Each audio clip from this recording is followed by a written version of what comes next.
Okay guys, magandang gabi. Luto tayo ng panghapunan. Ito guys, pabilisan lang. Ito na lang yung aking lulutuin guys, yung natirang inihaw. Gugulayan ko. Guys, start na natin.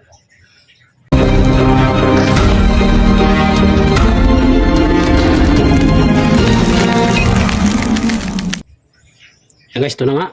Ito yung natirang inihaw guys. Ayan. So, laking tilapia na to.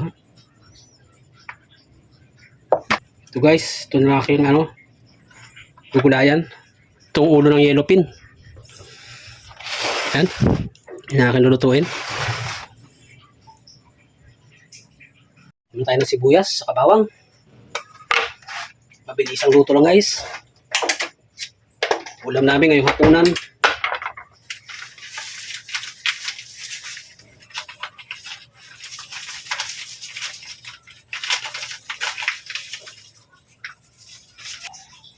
Wala nang available na sibuyas. Igigisa ko na lang guys sa bawang. Tapos mangyayari na to, paglabas ko mamaya, bibili ako sibuyas. Itatapis lang natin yung sibuyas. Yung parang sa pork steak ba? Beef steak. Ganoon na lang. Wala. Wala tayo mautusan. Bawang na lang muna. Pwede naman yan. Iskartihang luto lang yan guys. Diyan sa may tindahan na ako bumili. Nabibili naman sibuyas dyan. Iba rin kasi pag may sibuyas, iba yung karisma nung kapag may sibuyas yung ating niluluto. Kapag kulang, parang kulang din sa lasa. Okay, ayos na yan. Yan ang kawali natin.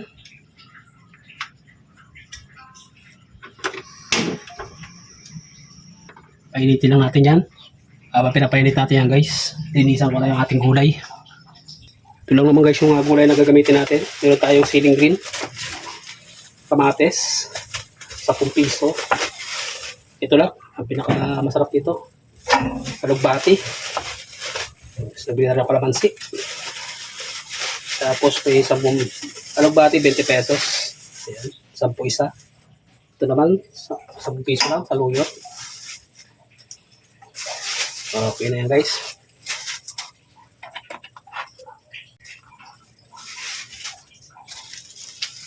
Kaya natin itong mga kamatis na ito. Busin na natin itong hinog. 3 piraso. Pwede na yan. Kailangan yung ating mga gulay hugas na hugas.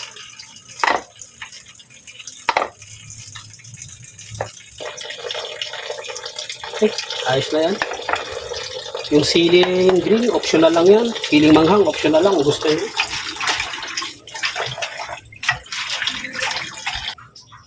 Nagtanim ako na itong alugbati guys. Ano pa? Siguro may isang tangkal pa lang. Buto siya. Mas maganda kasi kung buto ang itatanim mo sa alugbati. Kaysa sa tangkay. Mabilis nga lang proseso pag sa tangkay.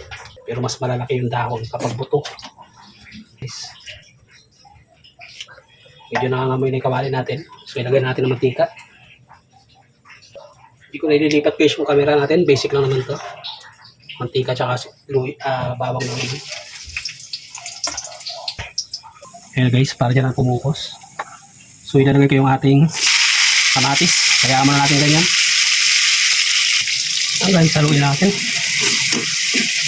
Wala pang timpla yan. Doon tayo magtitimpla sa sabaw na ilalagay natin. Yan guys, yung sabaw na gagawin natin, 2 baso, nasa 500 ml. Lalagyan natin siya ng sikreto. Alubaybay ko tawagin sa parting norte. Parting south naman, bagoong isda. Yan guys. Sa amin, sa Mindoro, bagoong. Iba rin yung bagoong isda, yung buo talaga isda niya. Okay, tapos yan guys.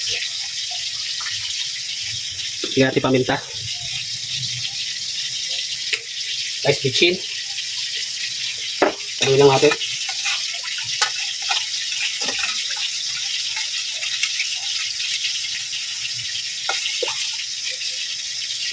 Diba? Medyo matabang. Napakabango ng bagong na to guys. Galing Pangasinan to. Nabili ko lang dyan sa tindahan. Sa mga taga Pangasinan, shout out. Sarap ng ano yan, bagoong. Ipisa natin ngayon ng kalamansi yan. Sige guys, dumating na yung ating sentensyador ng lasa. Okay.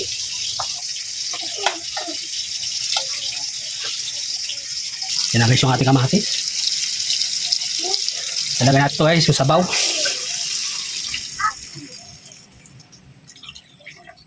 Medyo na parami pa yung sabaw. Hindi ko na uubusin to. Okay. Yan guys. Magbiblend yung kamatis niyan tsaka yung bagoong isda.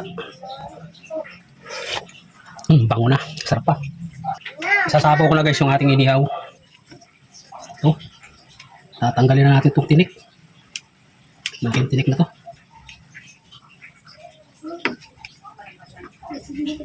Yan. Tsaka itong kalahati. Tilapia. Tanggalin na natin itong tinik niya. Yan. Ayos na yan. Ito na yung siling medyo may dad guys. Tinira ko yung mga medyo bata-bata pa. Yan. Ganyan lang gawin nyo guys pag may tira kayong isda. Ngayahin nyo lang yung gagawin ko. Kahit nga liempo. Ginawa ko na yan guys. Liempo. Tirang liempo. Ginulayan ko. Mas ano? Malasa. Okay. Tatakpan muna natin yan. Hintayin natin kumulo. Para yung lasa ng isda sumama dun sa sabaw. Tignan natin. Nangangamoy na doon sa kabilang kanto. Nakalimutan ko pala sibuyas. Tatapik ko na lang dito. Ang bango guys. Tikman natin. Alam ko perfect na to. Oh, yun naman din guys. Lalo lang nag-blend yung lasa ng ano, yung sabaw gawa ng isda. Sarap. Ano to guys, yung isda na to, ano, Philippine. Magbabaon daw si Commander na to bukas dun sa opisina nila. So pipitikan natin ng konting suka yan para tumagal.